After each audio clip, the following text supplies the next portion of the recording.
Okay, Ji, so now I'll talk about the iron deficiency anemia.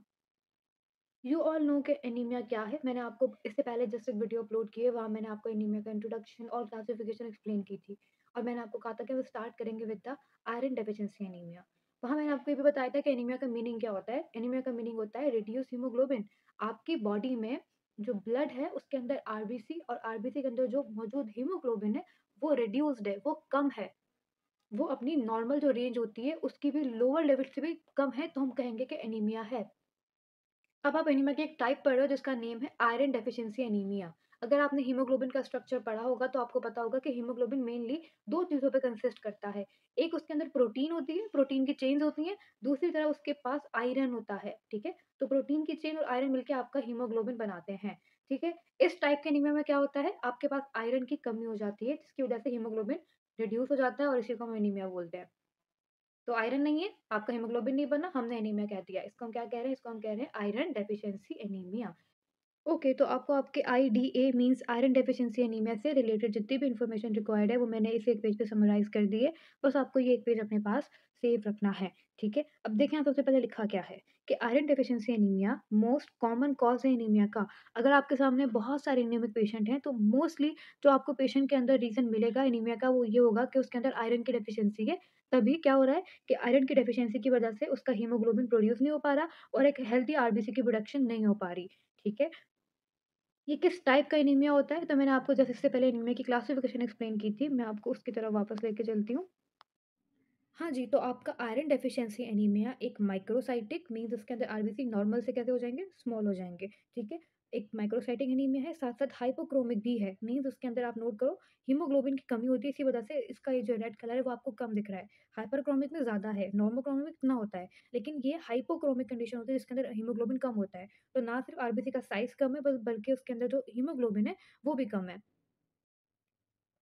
तो ये जो आपका आयरन डेफिशिएंसी एनीमिया होता है, इसके अंदर आपका जो आरबीसी होता है वो microcytic means smaller in size होता है और हाइपोक्रोमिक होता है मीन्स उसके अंदर जो हीमोग्लोबिन होता है वो भी कम होता है। वो कम क्यों होता है? क्योंकि हीमोग्लोबिन की प्रोडक्शन ही सही से नहीं हो पा रही, तो आरबीसी भी छोटा है, उसके अंदर जो हीमोग्लोबिन है वो भी कम है, ठीक है? तो ये आपने इंट्रोडक्शन की बात की, अब हम बात करेंगे सिम्पटम्स की कि एक जो आयरन डेफिशिएंसी एनीमिया का पेशेंट होगा उसके अंदर आपको क्या-क्या सिम्पटम्स मिलेंगे। इसको कंटिन्यू करने से पहले मैं आपको कुछ पिक्चर्स दिखाती हूँ। देखें, एक तो आपको जो भी आयरन डेफिशिएंसी एनीमिया के पेशेंट्स होते हैं ना, उनके अंदर आपको प्लमर विंसन सिंड्रोम देखने को मिलता है।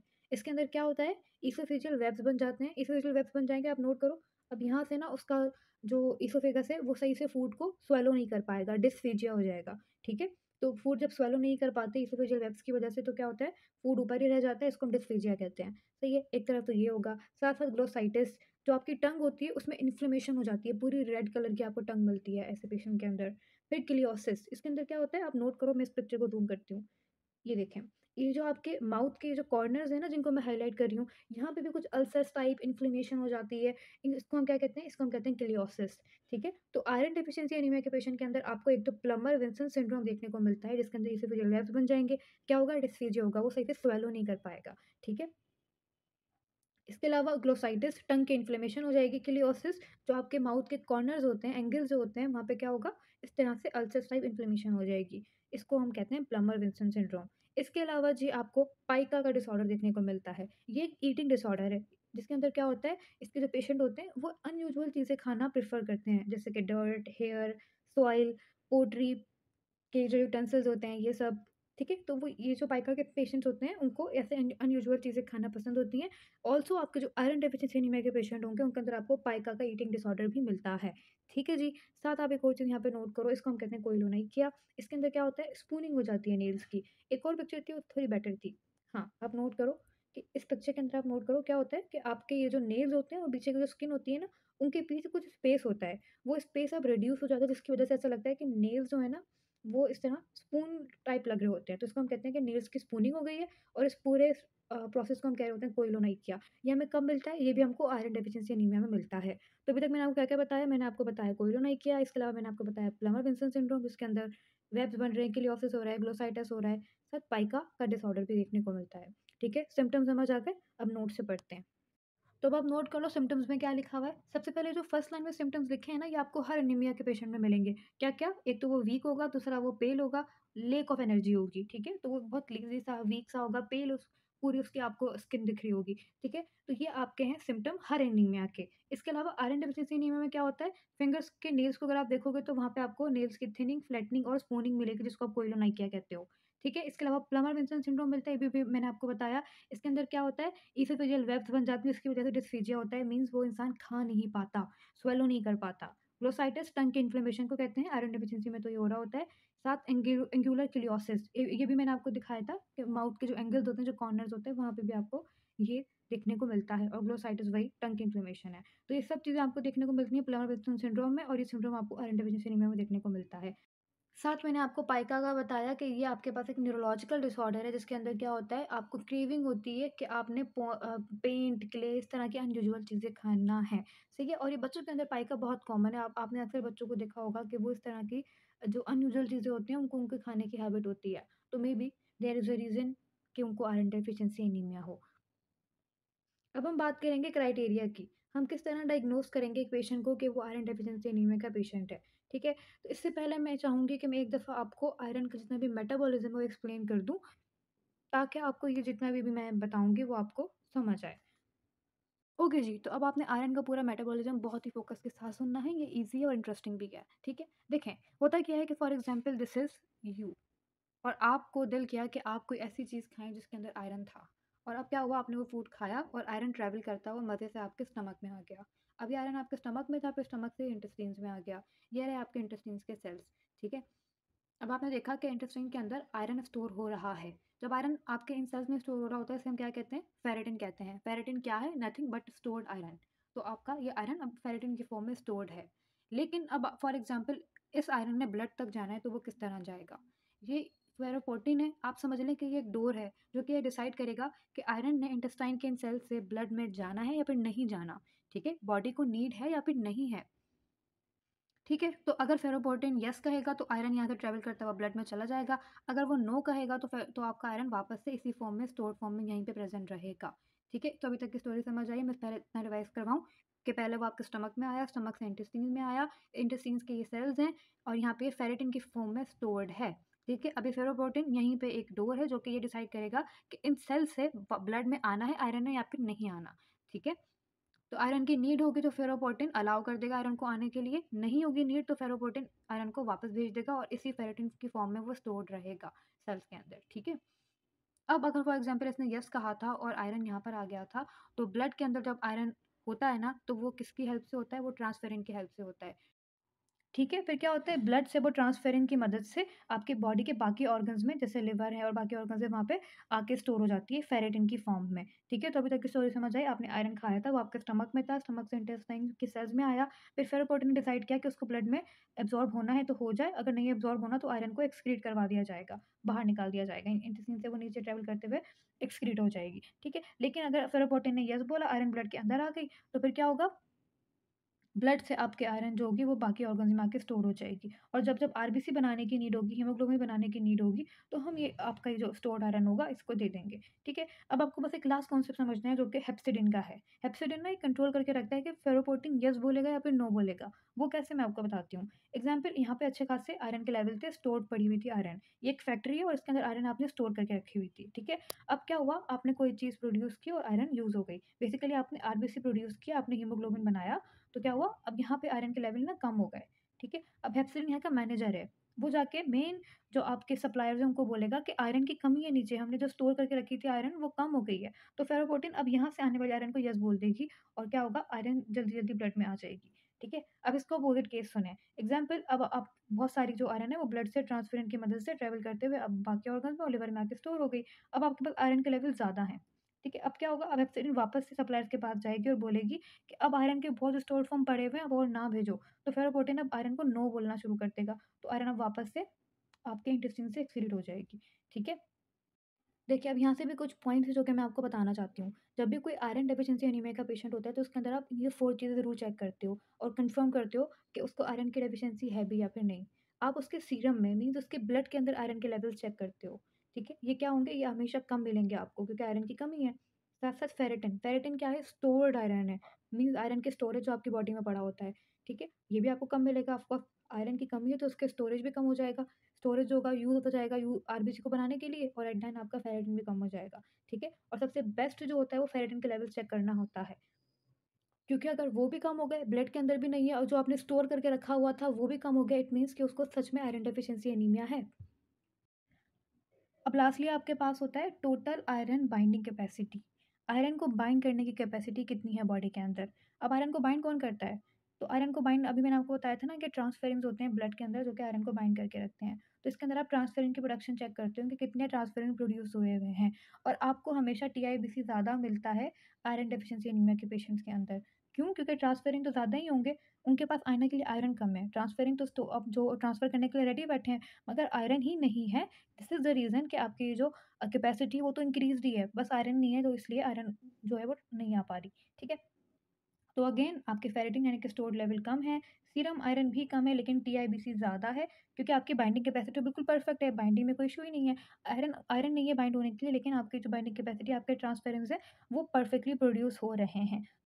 अच्छा लास्टली ट्रांसफेरिन की सैचुरेशन मीन्स कि आपके ये जो ट्रांसफेरिन्स हैं उनके पास कितने आके आयरन जो है वो उनको सैचुरेट कर रहे हैं, ठीक है? तो इतने आयरन आते जाएँगे उतने ज़्यादा ट्रांसफेरिन सैचुरेट होते रहेंगे। ये भी आपके पास कम हो जाती है। क्यों? क्योंकि आपके पास आयरन तो बन ही नहीं रहा, जब आयरन बनेगा ही नहीं तो ट्रांसफेरिन के पास कैसे आएगा? और किस तरह वो उसको सैचुरेट करेगा, ठीक है? तो समझ में आ गया, रिवाइज़ करवाऊँ? फेरेटिन के लेवल, स्टोर आयरन के लेवल कम, ब्लड के अंदर भी आयरन के लेवल कम, जो आपके ट्रांसफेरिन है उनके पास भी आयरन नहीं आ पा रही क्योंकि आयरन है ही नहीं, लेकिन ट्रांसफेरिन की प्रोडक्शन बिल्कुल परफेक्ट हो रही है, तो हम कहते हैं कि टीआईबीसी ज़्यादा होगा। सही है समझ आ गया? अब मैं आपको नोट्स की तरफ लेकर चलती हूँ और इसको हम वापस से रिवाइज़ करते हैं। तो हमने क्या-क्या देखा? देखिए हमने देखा कि आप डायग्नोज़ किस तरह करोगे। डायग्नोज़ करने के लिए सबसे पहले फेरेटिन और आयरन के लेवल कम हो जाएँगे, स्टोर्ड आयरन भी कम है और ब्लड में भी आयरन कम है। ट्रांसफेरिन की सैचुरेशन भी कम हो जाएगी। ट्रांसफेरिन के पास आयरन आएगा ही नहीं, उसको सैचुरेट ही नहीं करेगा, ठीक है? टोटल आयरन बाइंडिंग कैपेसिटी ज़्यादा हो जाएगी, यानी कि आपके ट्रांसफेरिन की प्रोडक्शन तो बिल्कुल परफेक्टली चल रही होगी। इसके अलावा आपका प्लेटलेट काउंट ज़्यादा होता है। देखें, आपका जो बोन मैरो है वो सारे के सारे सेल्स प्रोड्यूस कर रहा है, ठीक है? होता ये है कि अब आरबीसी नहीं बन पा रहा क्योंकि आयरन नहीं है, हीमोग्लोबिन नहीं है, तो आरबीसी भी नहीं बन पा रहा। अब बोन मैरो को फंक्शन तो करना है ना, तो वो क्या करेगी, अपना सारा का सारा जो फंक्शन होगा वो इस बेस पे लगा देगी कि बाकी के सेल्स को प्रोड्यूस करेगी। तो आपको जो प्लेटलेट काउंट होता है वो ज़्यादा मिल सकता है ऐसे पेशेंट के अंदर, ठीक है? एरिथ्रोपोइटिन का लेवल भी ज़्यादा मिल सकता है। किडनी का काम है इस हार्मोन को प्रोड्यूस करना, जब ये हार्मोन प्रोड्यूस होता है तो ये मैसेज देता है आपके बोन्स मैरो को कि वो आरबीसी को बनाओ। लेकिन क्योंकि हीमोग्लोबिन नहीं है, आयरन नहीं है, तो आरबीसी तो नहीं बन पाता। लेकिन किडनी कंटीन्यूअसली ये मैसेज दे रही होती है हार्मोन के थ्रू कि प्लीज़ आरबीसी बनाओ, बॉडी के अंदर आरबीसी की डेफिशिएंसी है। तो आपको एरिथ्रोपोइटिन के लेवल ज़्यादा मिल रहे होते हैं। क्या है कि एक हार्मोन है। अच्छा इसके अलावा टारगेट सेल, पेंसिल सेल और साथ एनाइसोसाइटोसिस, पोइकिलोसाइटोसिस इनकी मीनिंग समझाती हूँ। पोइकिलोसाइटोसिस की मीनिंग होती है जो आपके आरबीसी हैं उनका जो शेप है वो एब्नॉर्मल है और एनाइसोसाइटोसिस की मीनिंग होती है जो आपके आरबीसी हैं उनका जो साइज़ है वो एब्नॉर्मल है। तो abnormal shape poikilocytosis, abnormal size एनाइसोसाइटोसिस। अब एज़ आई टोल्ड यू कि एनाइसोसाइटोसिस की मीनिंग क्या है कि आरबीसी का जो साइज़ है वो चेंज है। तो आयरन डेफिशिएंसी में आपको कैसा मिलता है? माइक्रोसाइटिक मिलता है, छोटे होते हैं आरबीसीज़। इसके अलावा मैंने आपको कहा अकॉर्डिंग टू कलर अगर हम बात करें तो आपको हाइपोक्रोमिक मिलते हैं, ठीक है? हाइपोक्रोमिक मीन्स उनके अंदर हीमोग्लोबिन कम होगा और अगर हम शेप की बात करें तो वो भी आपको चेंज मिलती है जिसको आप कह रहे होते हो पोइकिलोसाइटोसिस। वो कैसी मिलती है? आपको टारगेट सेल देखने को मिलते हैं। इसके अलावा कुछ और टाइप के सेल होते हैं उन्हें हम पेंसिल सेल कहते हैं, वो देखने को मिलते हैं। सही है? तो यहाँ से अगर मैं आपको हाइलाइट करवा दूँ माइक्रोसाइटिक, हाइपोक्रोमिक आपको आरबीसी मिलेंगे और अक्सर आपको ये इस शेप के भी मिलते हैं जिसको आप टारगेट सेल कह रहे होते हो। तो ये लाइन मैंने आपको एक्सप्लेन कर दी कि target cell, pencil cell, poikilocytosis और एनाइसोसाइटोसिस की मीनिंग क्या होती है। अब आप नोट करो यहाँ पे सोर्स लिखी हुई हैं। कोई भी अगर आपके सामने आपका पेशेंट आता है जिसको आयरन डेफिशिएंसी एनीमिया डायग्नोज हो गया है, तो उसे आप कहोगे कि आपने क्या करना है, आपने मीट खाना है, आपने एग्स लेने हैं, फ्रूट लेने हैं और साथ लीफी वेजिटेबल्स लेनी है। और ऑल्सो ये भी आपको पता होना चाहिए कि मिल्क जो है वो एक पुअर सोर्स है आयरन की। सही है? तो आपने पहले उसको मीट, एग, फ्रूट्स और लीफी वेजिटेबल खाने का इंस्ट्रक्शन देना है।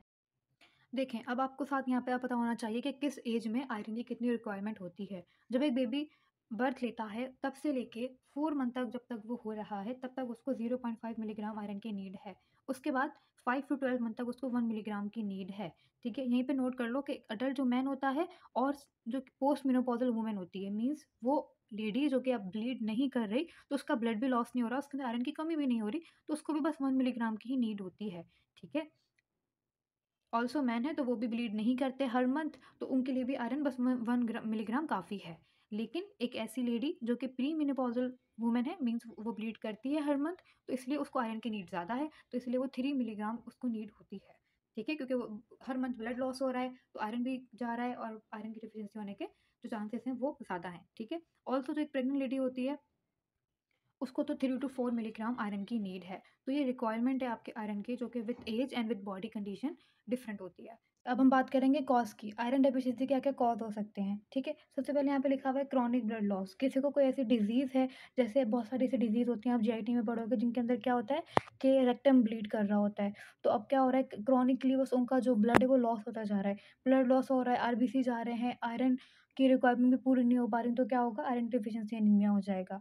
लो इनटेक ऑफ आयरन, आयरन खा ही नहीं रहे, ऐसी डाइट ही नहीं ली जा रही, मीट, एग और लीफी वेजिटेबल्स कुछ भी नहीं लिया जा रहा, तो क्या होगा, आयरन की डेफिशिएंसी हो जाएगी, क्योंकि जितने भी स्टोर्ड आयरन आपकी बॉडी में पड़े होंगे वो एक टाइम पे यूटिलाइज़ हो जाएँगे और फिर आयरन की डेफिशिएंसी हो जाएगी, ठीक है? या तो फिर इनटेक कम है या तो डिमांड ज़्यादा हो गई है। जैसे कि आपकी जो प्रेग्नेंट लेडीज़ होती हैं या फिर इन्फेंट्स होते हैं, उनके अंदर रिक्वायरमेंट ज़्यादा है, तो इसलिए जो डिमांड है वो आपकी नॉर्मल डाइट से मीट नहीं कर पा रही। एज़ अ रिज़ल्ट क्या हो रहा है, आयरन की डेफिशिएंसी हो रही है। आप नॉर्मल डाइट खा रहे हो, लेकिन डिमांड ज़्यादा हो गई है। लेडी जो है वो प्रेग्नेंट हो गई है, तो अब डिमांड ज़्यादा है, तो उसको आयरन ज़्यादा लेने की नीड है। सही है? ओके, माल एब्ज़ॉर्प्शन कोई ऐसी डिज़ीज़ है, जैसे कि आप जीआईटी में सीलिएक डिज़ीज़ पढ़ोगे, इसके अंदर भी क्या होता है, आप एब्ज़ॉर्ब नहीं कर पाओगे आयरन को। फिर गैस्ट्रेक्टोमी, अगेन आपकी जो जीआईटी का पार्ट ही निकाल के रख दिया, जहाँ से आयरन एब्ज़ॉर्ब होना था, अब आयरन एब्ज़ॉर्ब नहीं हो पाएगी, तो माल एब्ज़ॉर्प्शन में सीलिएक डिज़ीज़ और गैस्ट्रेक्टोमी है। साथ यहाँ पे मेंशन ये किया हुआ है कि आपकी बॉडी में जितनी भी आयरन है ना, वो 80% हीमोग्लोबिन के अंदर ही है। थोड़ी बहुत मायोग्लोबिन के पास भी होती है, क्योंकि उसके पास एक आयरन कंटेनिंग एंजाइम होता है, जिसको हम क्या कहते हैं, कैटालिस्ट साइटोक्रोम कहते हैं। तो यहाँ पे भी आपको आयरन मिलती है, लेकिन मेनली 80% आपकी हीमोग्लोबिन के अंदर आयरन होती है।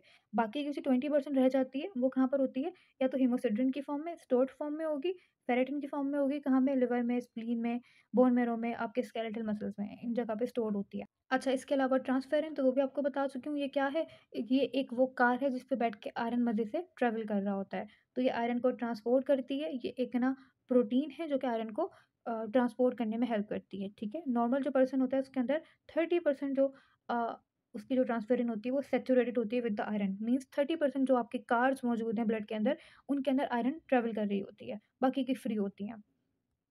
नॉर्मली, सही है। इसके अलावा फेरोपोर्टिन मैंने आपको बताया था, ये क्या करता है, ये ट्रांसपोर्ट करता है आयरन को out of the cell into the blood stream. ये पिक्चर अगर आपको याद हो, ये रही।